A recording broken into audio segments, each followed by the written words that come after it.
Hi, this is Nando from CNC Commentaries, and on this episode of CNC Movie Breakdowns, we're going to be talking about Lord of the Rings, the Fellowship of the Ring. And I have, of course, joined by my gracious co-host, Chase. Whatever your heart desires. Okay, How's it going, buddy? not bad. We're gonna be talking about Lord of the Rings, the Fellowship of the Ring today. Yes, we are. Now, this is quite the movie. It's pretty long. That it is. All of these films are quite long. Yeah, well, they got a lot to stuff to cover, so you can't really blame them.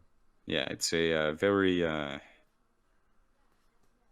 wide scope and a wide range to cover in three films. Yes.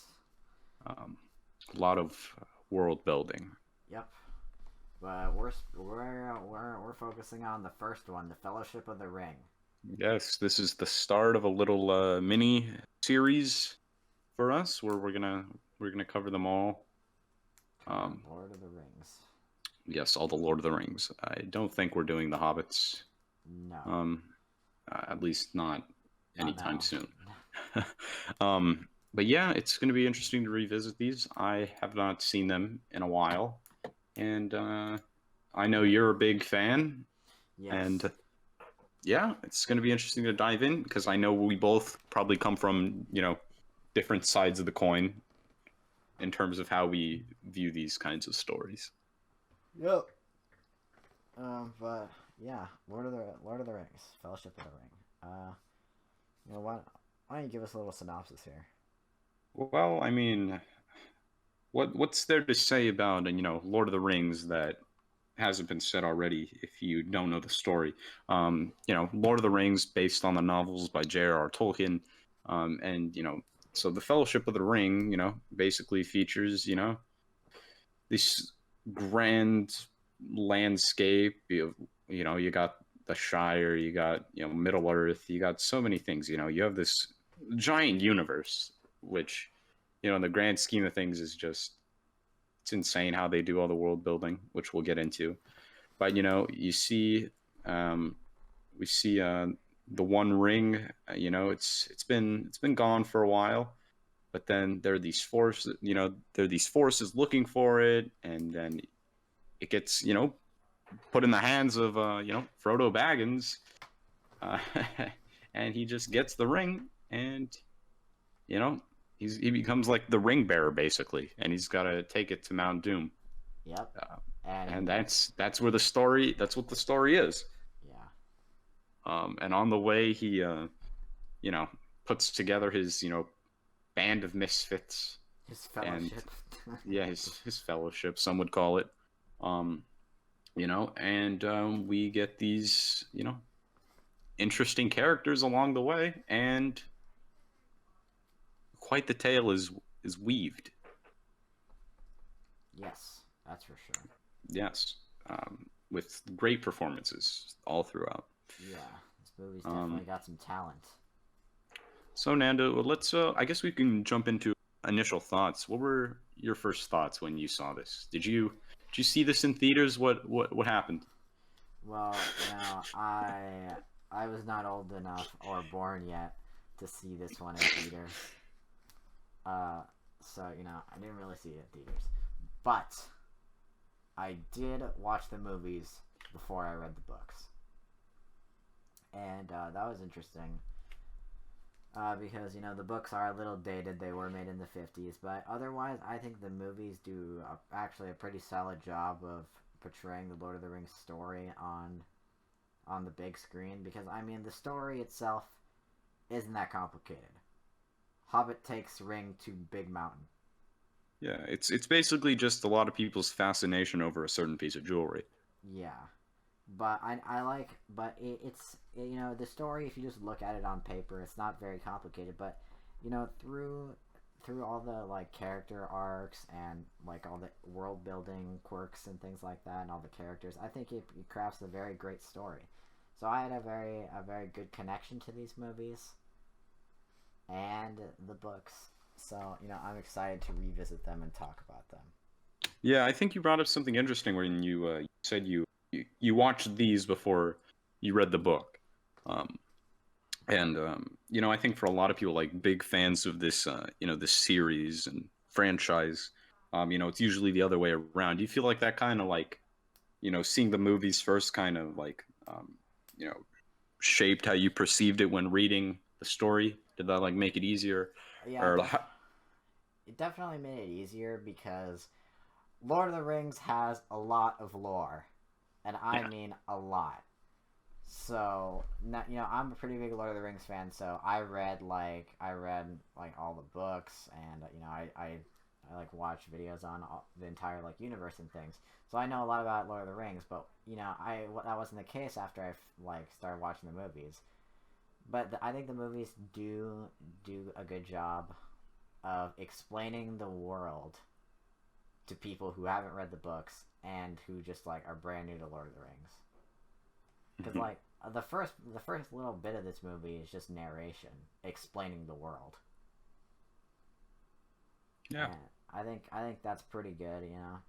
They like dumb it down enough but not they dumb it down enough so that everybody can understand it, but it doesn't lose its meaning. So I think that's very nice.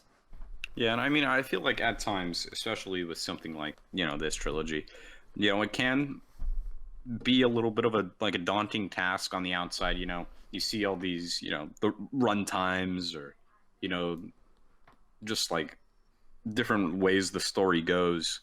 Um, and it could be a little off-putting to people on the outside. And I think, for the longest time for me, the first time I watched this series was probably like 3 or 4 years ago, and I was the same way. I was like, I of course have heard, how, good it is and how high it's been praised, and how technically amazing it is. But I always held it off a bit because of things like that. Until one day I decided to sit down, and barrel through all three of the Lord of the Rings films in a single day, and I was a changed man. Yeah. I mean, you know, if you've listened to previous things I've said before, I'm not the biggest adventurer slash fantasy guy. I don't hate it, but it's not like my one of my top genres like you, Nando. Um, Yeah. but I can appreciate this series so much for what it does. Yeah, and I mean, like this movie. I mean, the source material is pretty good, but this movie isn't necessarily carried by it. I mean, the reason this movie is good is because of like its story, but it's also done so well technically. I mean, there's a lot of stuff in this movie, and most of it is practical effects, Yeah, and and I we'll get think into that's really that. cool. Yeah. But yeah. Why don't you walk us through these opening scenes, All Nando? right. And I just want to say at the top of this, this is a long movie. We're probably not going to be doing like our scene by scene like we usually do, just because we don't want this to drag on for like 3 hours for a podcast episode, because that'd be a little ridiculous. Yeah. And So yeah, we're just gonna like go over things generally. yeah, like key points, and we're going to be doing, like we said, all three films, and if there's maybe something we forgot to mention in Fellowship that we want to talk about later in Two Towers or Return of the King, of course, we'll talk about it as we see fit. Yes. But this movie opens up with some narration. And this Yes. narration basically explains the rings and the Ring of Power. And so basically, this opening narration says that okay, this bad evil guy Sauron, he made some rings a very long time ago, and he made a bunch of lesser rings, which are magic rings that aren't very powerful, but he gave them to elves, to humans, and to dwarves. And then he made a really strong ring for himself. It's called the One Ring to rule them all. Yes. And basically, his master plan here was to use the One Ring to dominate everybody with the lesser rings. And it didn't really work on the elves, and it didn't really work on the dwarves, but it did work on humans. Hmm. because elves were just too magical to, and they saw through his shenanigans. Dwarves just wanted gold, but humans are very corruptible. They value their lives over everything. So then eventually there's this big war, and Sauron ends up losing because a human named Isildur cuts off his ring finger. But instead of destroying the One Ring, because it can only be destroyed in Mount Doom where it was forged, he keeps it for himself because the One Ring has a mind of its own, and it always wants to get back to Sauron. Yeah, and it ultimately, like, whoever it goes to, it ultimately corrupts or tries to. Yeah, that's the whole thing with the ring. The ring will tell you, it'll promise you your greatest desires, and but it really just wants to get back to Sauron because it's so like fused onto Sauron. It's connected to him. It's basically a part of his soul, and that's why destroying the One Ring would destroy Sauron. But anyway, Isildur, he wears the ring instead of destroying it, and he gets corrupted, and he eventually dies in a river, and the ring floats away. Mm-hmm. And then, but eventually, Bilbo Baggins finds it, and the events of The Hobbit happen. But glossing over that, basically, Bilbo Baggins returns to the Shire to live out his days in possession of the One Ring. Yes. And a very interesting thing about hobbits, because Bilbo Baggins is a hobbit, is that hobbits are pretty happy with life. They don't need a lot. Yeah. And that's why they make such great ring bearers. Because they don't have, like, these great desires like men do. Yeah, I think it says it's just like ale and like Tobacco. yeah, tobacco and something Farming. else maybe. Yeah. Yeah. And we get this, nice, landscape. We get this beautiful, first off, just a lot of these landscape shots, filmed in New Zealand, we get this, showing us into the Shire and basically getting a sense of what it's like to live here. Yeah. You see people going about their day-to-day activities, drinking, smoking, just farming, milking cows, just living life. It's a very peaceful life in the Shire. Yeah. And hobbits aren't known to be great warriors or anything. Yeah, they just drink ale, smoke tobacco, and farm, and that's their life, and they're happy with it. But anyway, it's Bilbo Baggins' birthday, and they're having a grand festival. Yes. 111th birthday. Yeah, he's pretty old, and the reason he's so old and he doesn't look that old, is because the One Ring is it's making his lifespan longer, unnaturally, and so he's just chilling out, relaxing, and we're introduced to Frodo, he's kind of like Bilbo's like adopted son. He took him in after Frodo's parents died, and Frodo and Bilbo just live together in their little peaceful lives. Yeah. And we're also, during this time, we're introduced to Ian McKellen as Gandalf. Yep, Gandalf shows up to town. He meets up a bit with Frodo, and they have a little talk. And I love the shot where you're riding in the cart, and you see kind of like the forced perspective to get the appearance that Gandalf is this towering figure over these little hobbits. Yeah. And then we have another scene where Gandalf and Bilbo are talking with one another. Yes. And so Gandalf's in town because he wants to celebrate his birthday with his friend, because Gandalf had helped Bilbo on his journey when he found the One Ring so many years ago. And he's just there to party, but eventually, throughout this party, Gandalf learns of the One Ring and Bilbo's possession of it. Mm-hmm. Yeah, and the thing is, in this world, like, that whole war with Sauron has like faded into history. It's like a legend now. People aren't exactly sure if it's real or not. Yeah. And I just want to say, with like Gandalf's introduction and everything, like, you can watch this movie and like have never read the source material is based on, or like heard anything about it, and just like being introduced to Gandalf like this, that he's a mighty figure, and he's been through many things in his life. Yeah. He's probably been through these battles, and he's a powerful figure Yeah, you can and definitely. a humble figure. Yeah, Gandalf's just a chill guy. Yeah, He might be smoking that pipe. yeah. He smokes that pipe weed, and he has close connections with people. And it's interesting because Gandalf isn't exactly a human. To sum it up, he's like a low level angel. Hmm. But yeah, so Gandalf eventually figures this out, and Bilbo, because he's had the ring for so many years, it's taken its toll on him. Yeah. You know, when Gandalf asks to like see it, Bilbo gets a little bit defensive, and Yeah, he's like, he just like snaps at him. yeah, he snaps at him, and he's like, "Oh, I should have it. It's my ring." And then he says, "It's really cool." He has that line. He looks at it. And he's like, "My precious." It's that reference to Gollum and what happened to him. But yeah, so eventually Gandalf talks him down, and he puts the ring in like an envelope, and then he goes off to he's going off to travel to the Elven lands. But an important skill of the like ability of the ring is demonstrated here because Bilbo decides to leave his birthday party early. And if you put the One Ring on, it turns you invisible. Mm-hmm. Well, kinda.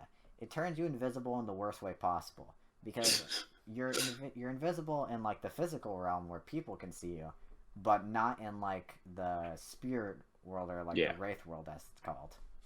Because sure, you're invisible to that orc you're standing in front of, but you're shining like a beacon in the wraith world, and that makes it difficult to escape later on. But anyway, he leaves it in an envelope, and he leaves everything he had to Frodo. And Gandalf talks with Frodo, And Frodo's basically, he's begging him to take this ring, and Gandalf will not. No, because Gandalf did like some research on this ring. He found the old legends, and he's like, oh god. He knows this is serious, and he knows that now that the ring has been worn, and now that Bilbo shined like a beacon, that Sauron's goons, the Nazgul, are gonna be after him. So he's like, okay, this is bad. They're gonna be here. They're gonna be here soon. You gotta run. But as he's telling him this, they hear a slight commotion, and Samwise Gamgee is introduced to the story, and he's another hobbit. He's one of Frodo's friends, and he was eavesdropping on their conversation. And so, I mean, you just have Sean Astin chilling in your garden. Yeah. And so, as punishment for this, he decides that Sam is gonna go with Frodo to destroy the ring. But anyway, yeah. So he sets Sam and Frodo on their journey, and he sends them, and then he's like, "Hey, I'm gonna go speak to another wizard, Saruman the White, and he'll know what to do. But you guys go to this inn and meet me there." And then we get this. I think it's a pretty. It might be one of my in this one with Saruman and Gandalf, face to face. Yeah. So you see, it turns out that once Saruman learned that Sauron was coming back, and he kind of looked at both sides, and he's like, "Yeah, I'm changing teams." So he decided, okay, I'm gonna be on Team Saruman now, and so he tries to convert Gandalf. But then they get in a fight, and Saruman beats Gandalf. I mean, the only thing more intimidating to me than a giant wizard, Ian McKellen, is a evil giant wizard, Christopher Lee. So yeah. But eventually, Gandalf loses the fight, and Saruman puts him on top of his tower. And then Saruman decides to start breeding a bunch of orcs. Yeah. It's kind of hilarious how the fight goes down because they're just Gandalf being spun around and dragged. Yeah, I had and you're like, I don't remember, okay, but they're not fighting with like fire or ice spells. No, they're just kind of like punching just each like, other yeah, just like and magic. dragging each other around basically Yeah, with their minds. and then so they're like, and then Saruman spins Gandalf around like he's a Yeah, Beyblade. yeah, he's just it just looks like Gandalf's breakdancing with like one leg up. Yeah. But yeah, he ends up losing that fight. That doesn't go too well for him. So then Saruman starts getting all these orcs, and Sam and Frodo run into some interesting characters on their journey. They're going through a I think it's some kind of farm, and they run into two other hobbits. Why don't you tell us who those guys are? Two other hobbits, Pippin and Merry. And these guys have stolen from the farmers, and so they decide to just run away. Mm-hmm. And eventually they like fall down into a road, and that's when they meet one of the Nazgul. And the Nazgul are kind of like ringwraiths, so they're the men that wore the rings that wore the lesser rings that Sauron originally gave them. And they've worn them for so long that they're completely corrupted, so they're kind of like in a place between life and death. They're stuck somewhere in between. And now they do whatever Sauron wants. So the Nazgul got sent out on a hunt for the One Ring. So one of the Nazgul, the hobbits have to hide from him, and we kind of get this tense scene where he's like peering over a ledge. Because the Sauron or Nazgul can't really see that well in the daylight. They barely escape him. Yeah. But then they get to the Inn of the Prancing Pony. Yeah. They make their way to the Prancing Pony. Yeah. And yeah, so they decide to get in there, and eventually they kind of notice this guy staring at them in a corner. And this turns out to be Aragorn the Ranger, and he's going to become a member of their fellowship, and he just happens to be the heir to Isildur, that guy who got corrupted by the ring earlier, and so he's a future king. Yeah, I mean, I love how like these kinds of scenes are shot. You just have the lighting like just barely on his face, and you know. Like the way it's shot, like kind of get a feel just of what these characters, their backstories are, and like who's, kind of seen some shit. And yeah, I will say, we haven't even talked about it yet, but the score in this, Yeah, it's classic. these films are great. Yeah. They really heighten certain scenes at just the right points. Like when you're going through the Shire, you may have a more fantastical and like lighter, cheerful score, or you may have like a more, haunting and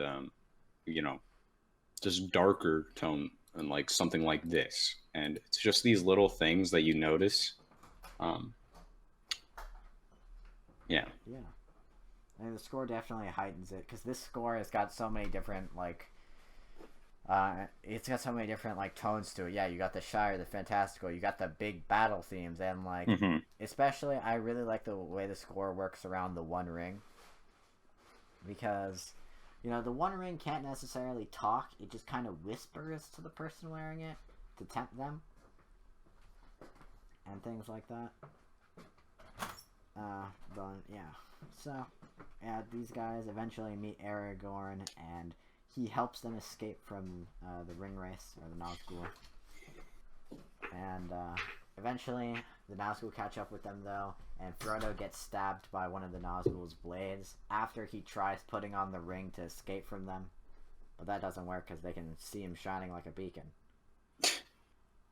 And, yeah, so this blade is a poisonous blade, and if he doesn't get treated, then he'll end up turning into a Nazgul. So Aragorn is like, oh no, the only way he's gonna live is if we get him to the elves. And so They try to get him to the elves as fast as they can, but they can't. And so an elf comes to them. Yep. And this elf is she's definitely feisty. You can tell that her and Aragorn have had a past. Yeah. And they're certainly. I mean, we find out that Aragorn speaks Elvish here. And yeah. So I am talking, of course, about Galadriel. Yes, played by great Kate Blanchett. Yes. So Galadriel shows up and she's like, "Okay, I'm a faster rider. I'll get him to the Elvish lands." And she does, and he is treated with the Elvish medicine there.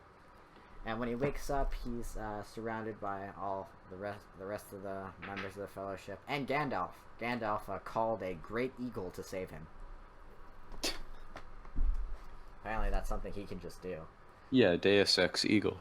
Yeah, Deus Ex Eagle, the best kind of Deus Ex.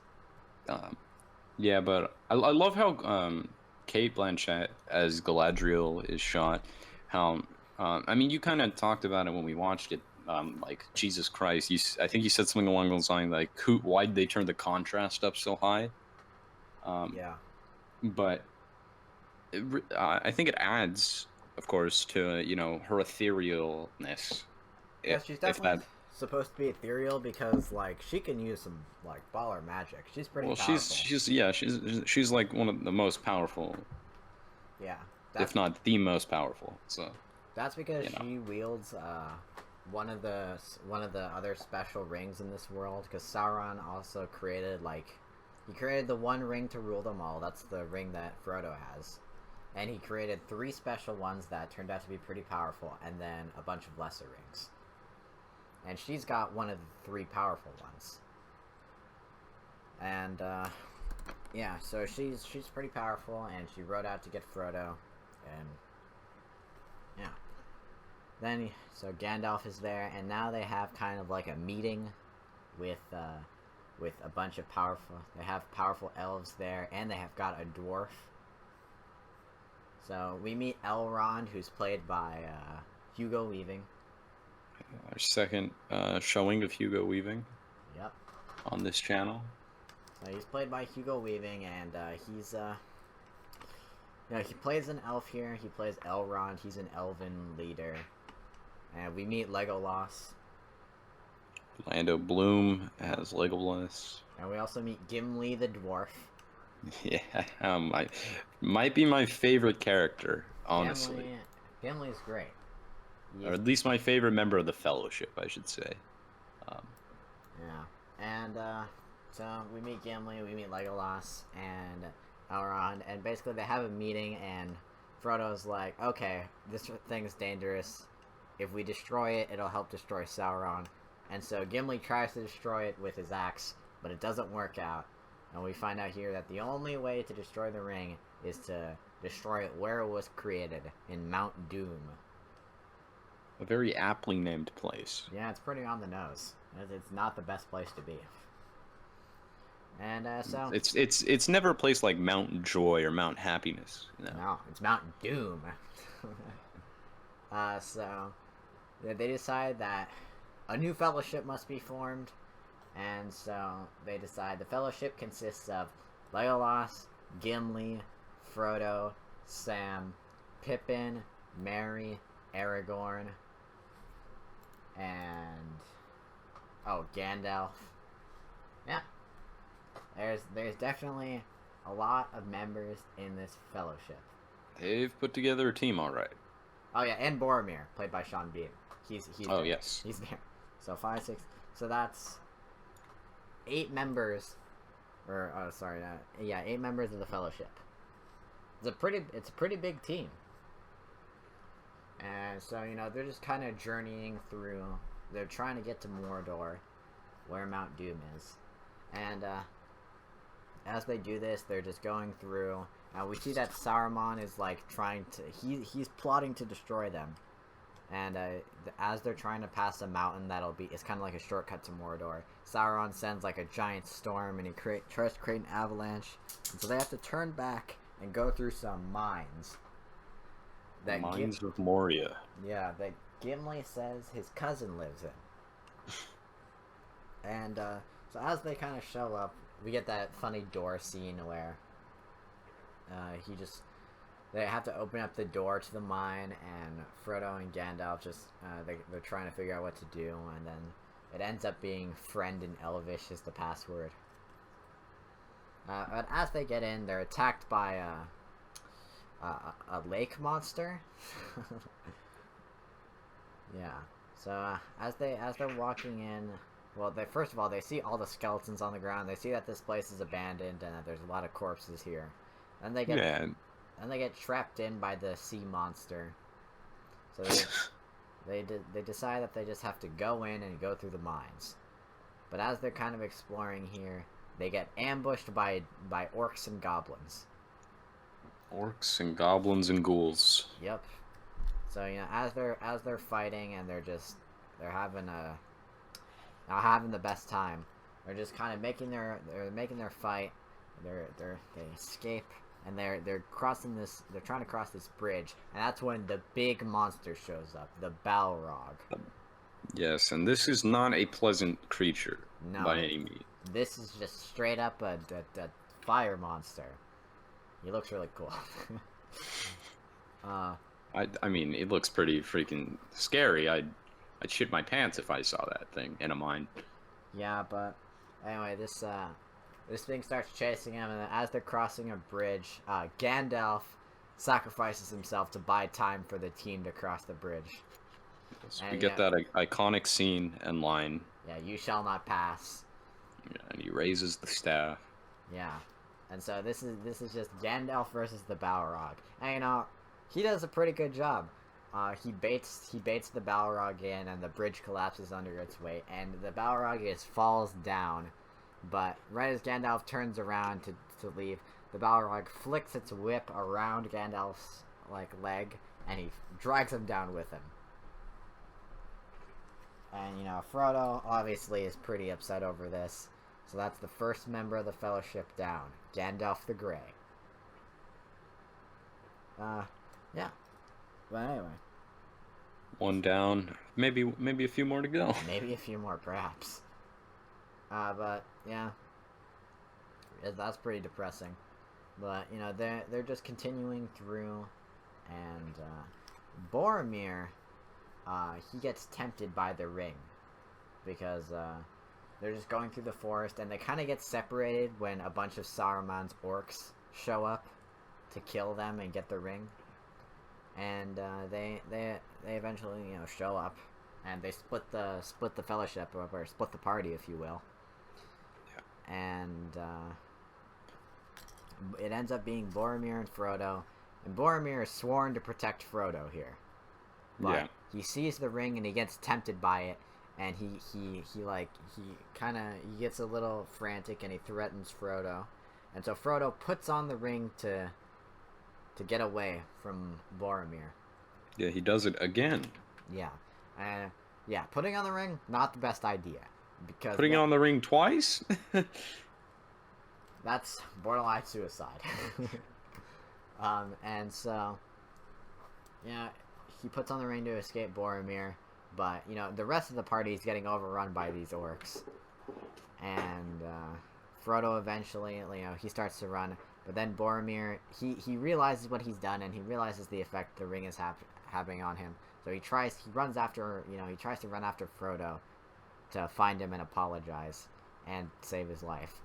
But yeah, that's eventually what ends up happening, because Frodo he seems to be kind of surrounded here. But then Boromir shows up again, and he takes out 9 of these orcs, but he's eventually arrowed down.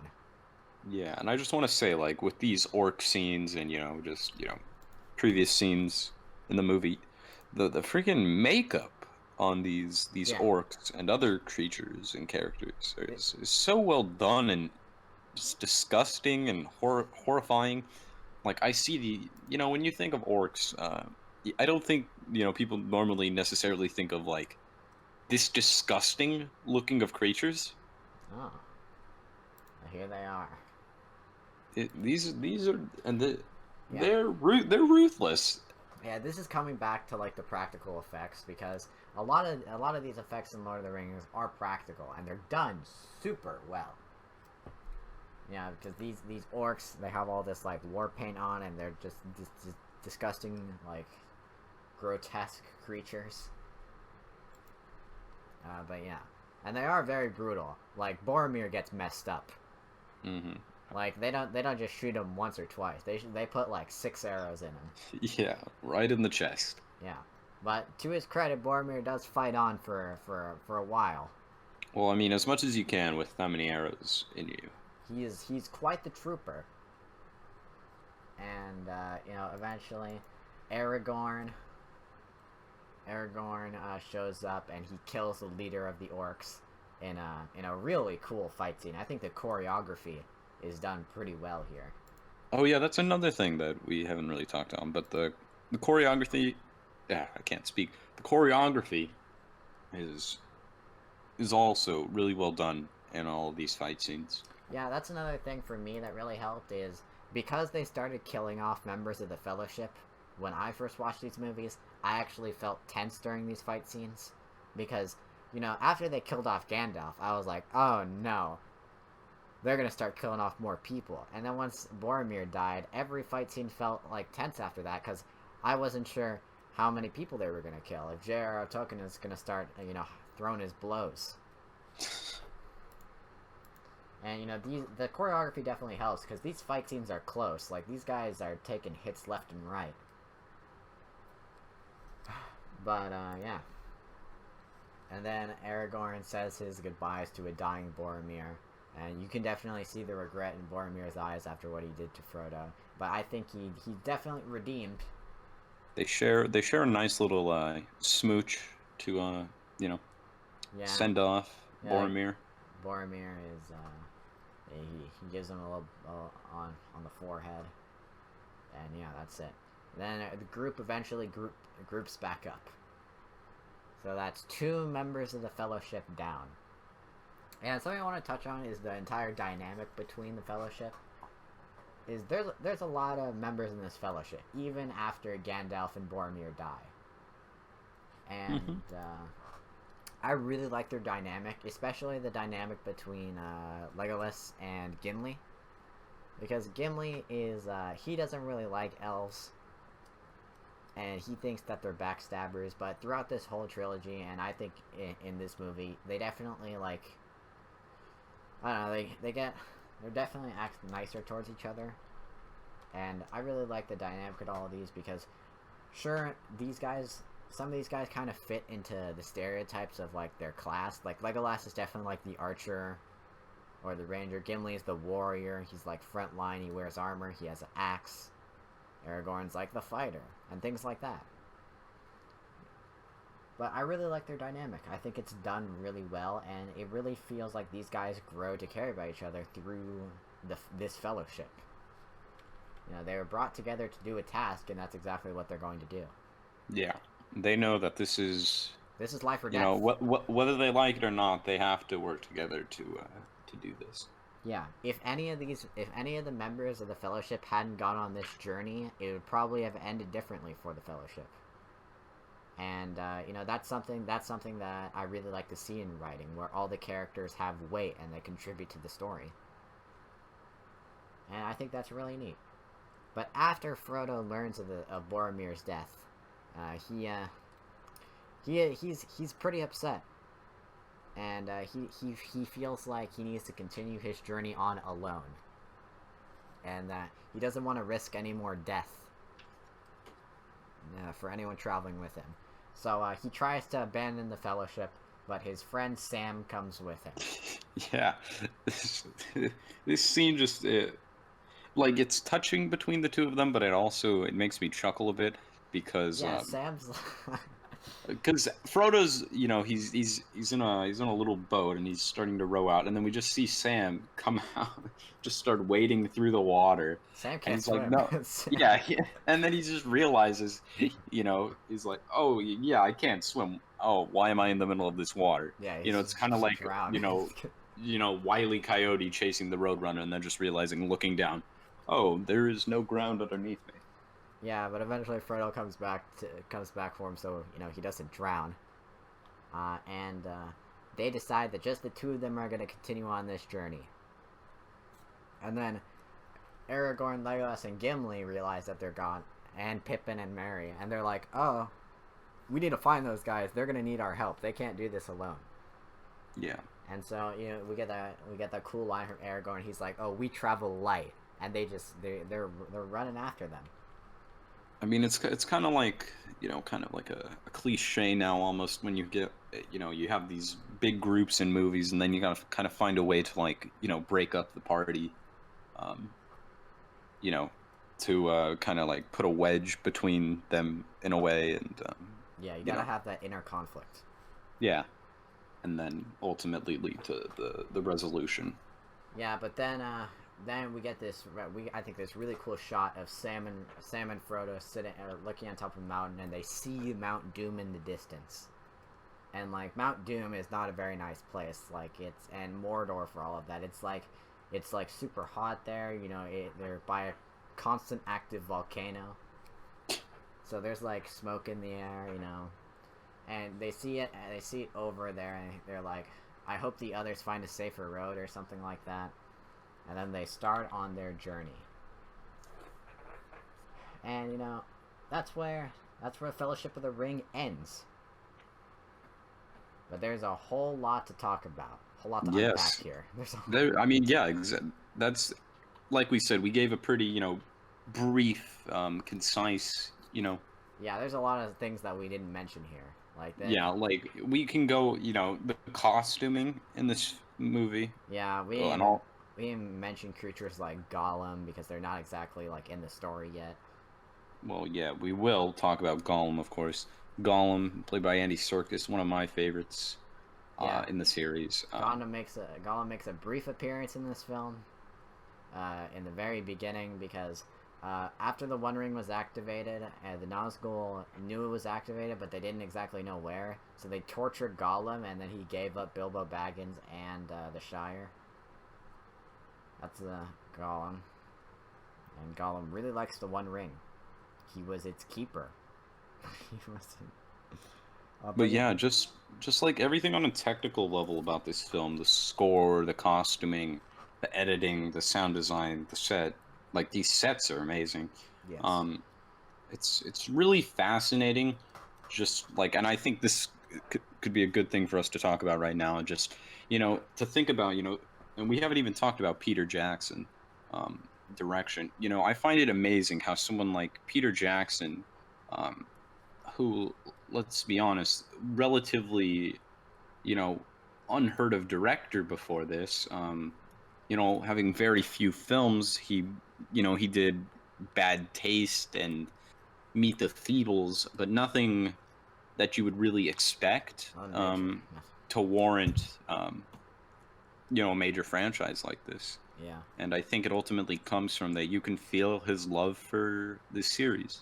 Yeah, this series has some changes, but it follows my golden rule of adapting something. That's you can make some change if it benefits the story or the story you're trying to tell, but you must capture the essence of what you're trying to adapt.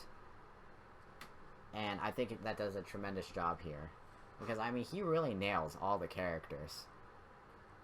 Like he makes them come alive, and I think he does an absolute great job of that. And I think he directs all his actors very well. And yeah, the acting in this movie is really good. Yeah. You got like standout performances like Gandalf by Ian McKellen. Yeah, Ian McKellen was nominated for Best Supporting Actor for the Fellowship of the Ring. Yeah. We could go into of course, all of these films were major awards contenders at the Oscars. Fellowship only won 4 Oscars. It won cinematography, makeup, original score, and visual effects. Which, I can't think of any Yeah, reason why they were undeserving of. that's a lot of Oscars, and I think particularly in the score department and the makeup department that they really knocked the ball out of the park with that one. I mean, Howard Shore's score, It's classic. it's great. I feel like it's just one of those tunes you hear a few notes and you recognize. Yeah, I definitely think that it's very cinematic. It Yeah. definitely has that grand, the classic Lord of the Rings theme. It's got that grand opening, and I think that the world building in this movie is fantastic. This is some people's first. This was my first look into Lord of the Rings, Yeah, and mine too. yeah, it captures my interest almost immediately. And this movie is almost 4 hours long. Yeah, 4 hours long is it could be a chore to Yeah, get through, especially in one sitting in. I think for a lot of people, for like the major, movie going audience, general public, that could be a hard theater experience. but Um, I think for this movie that it had been a few years since I had watched the movies, and I didn't remember them being this long. But after sitting down and watching, after sitting down and watching Fellowship again, I thought that the pacing was actually done pretty well. I was pretty interested in the movie the entire time. When I in I my mean, the thing is, I mean, like it's paced it's really it's well. not really a lot of. It's just like this. Just scenes are just very long scenes. Yeah, Like it's not just a lot of scenes. It's very long scenes with lots of dialogue and action. yeah. I mean, this movie, like, it doesn't like skip a beat. Like, you just go. I mean, yeah, we gave a very like brief summary, but that's pretty much how it goes. Oh, you're at this party where Bilbo is. Oh, he turns invisible. The One Ring is introduced, and then go, go, go, go. Action happens, dialogue happens, action happens, things like that. And you get like interesting characters, interesting world building, great makeup, great fight scenes. It's great, I and mean, it's that's why. just one of those things, you embark on, a major, you know, thing of trying to adapt something like this in a motion picture format. Yeah, I mean, and of course, I should say, there was a 1978 animated film yeah, that came out, The Lord of the Rings, which I think that would be an interesting thing to talk about maybe in the future. But you put so much money into this. You put like what, almost maybe like $100 million into this. yeah. And that's That that's certainly opens the doors for potential, you know, yeah. disaster. But this If this this movie was a smash hit in the box office. Oh yes, I mean, I don't have exact numbers in front of me, but I know that these films, like combined, we're talking in the billions of dollars. Yeah. I mean, I think it's well deserved because there's so much effort put into this movie. Like, I mean, this movie was made in what 2001. Like, This was this was released in 2001, so probably a few years of filming before. yeah, I mean, like, imagine all the filming and all the stuff they'd have to do, and the effects in this movie are mostly practical, but they have some very pretty early CGI.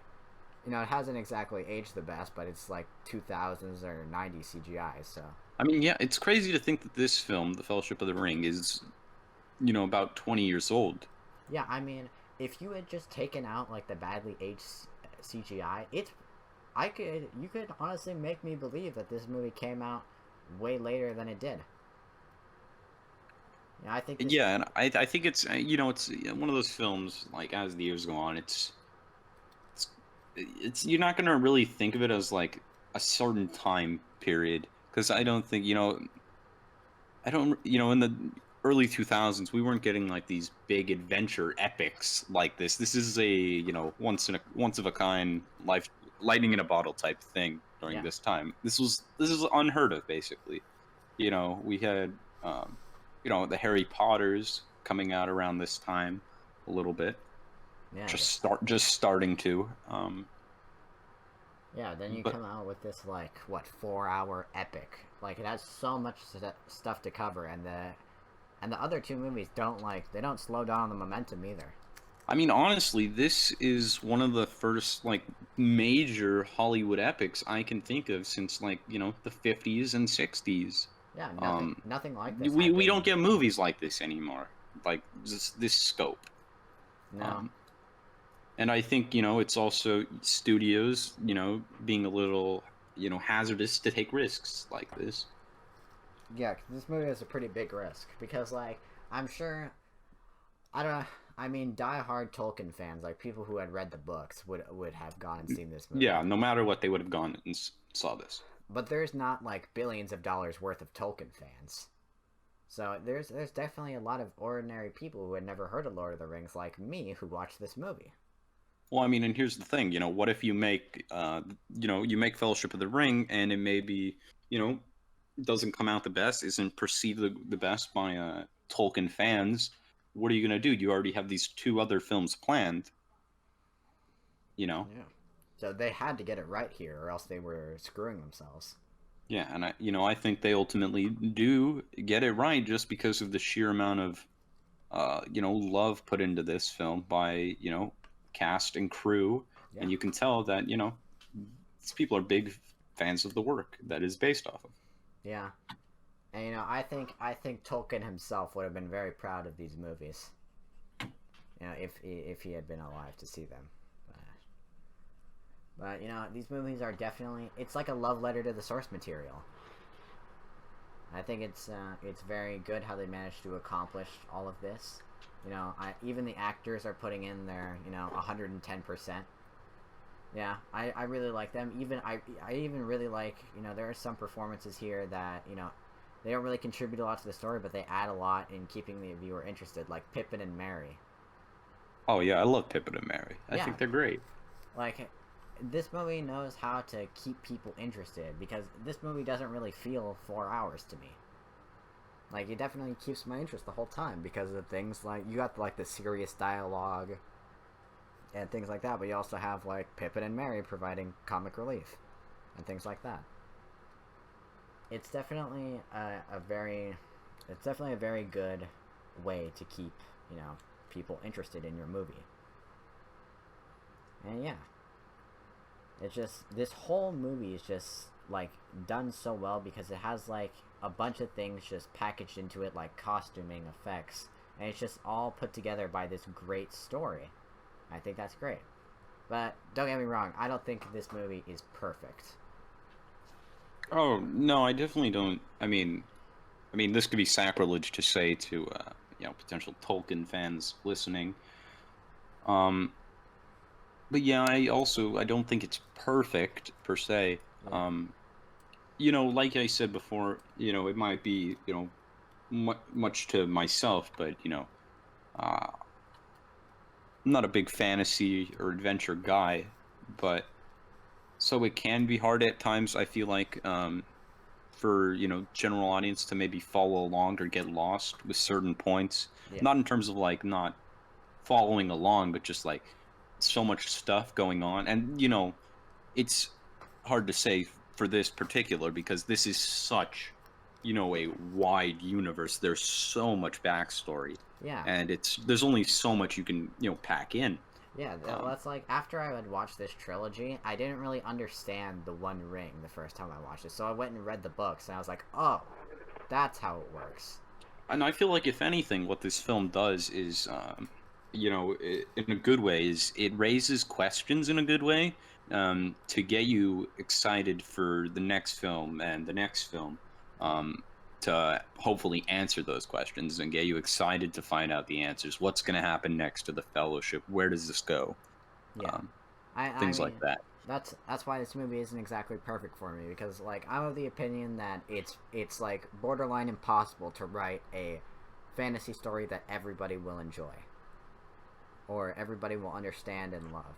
That's just how I view it because if you don't write it complicated enough, then people are gonna be like, oh, this has no depth. If you write it too complicated, people are like, it's too hard to follow. Well, exactly, and that's why I think fantasy is one of the hardest genres for Yeah. the general public. Not Yeah. including like superhero movies, because that's a different, you know, breed of its own.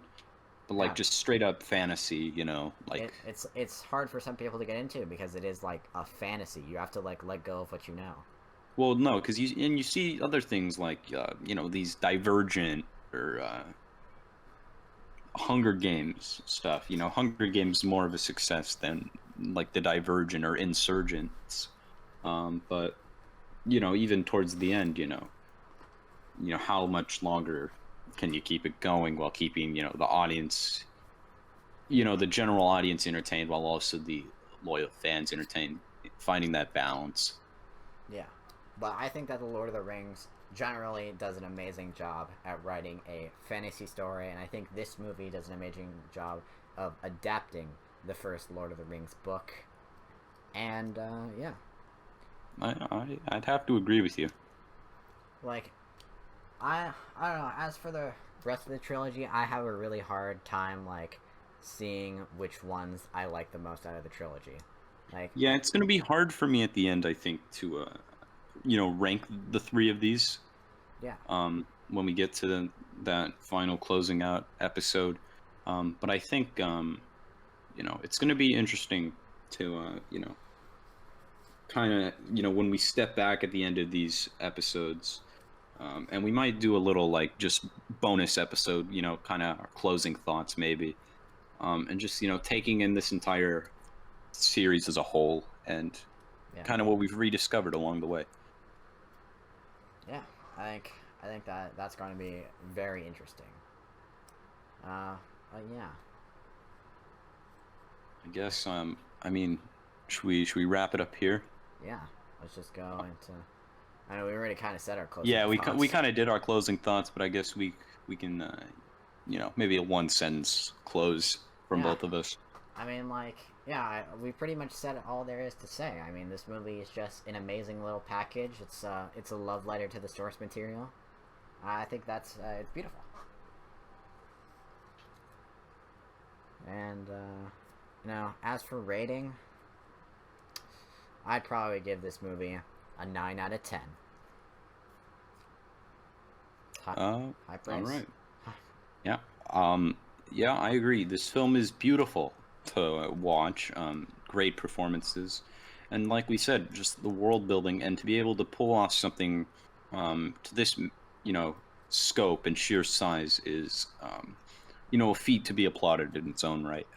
Um, for me, I would probably rate this film about an 8.5. I would say I adore everything this movie does on a technical level. It's made so many milestones and improvements, I think, to movie making, and just it's had a great impact. The only thing that holds me back from it is, for me at least, it's not something I can just sit down, just on a day and just put on. I feel like if I'm gonna sit down and watch The Lord of the Rings, I have to, make it a sort of event, and Yeah. put these films on. And I know, for some people, it's the opposite way. Some people can just, put these on in the background and, you know, Yeah. watch these things. And but for me, I'm not that way. Yeah. I mean, for everybody involved, I mean, like, I don't really know or have heard anybody that has like a reasonable argument for why these films are bad. Yeah, exactly. I don't think I've heard anyone say that these are awful films.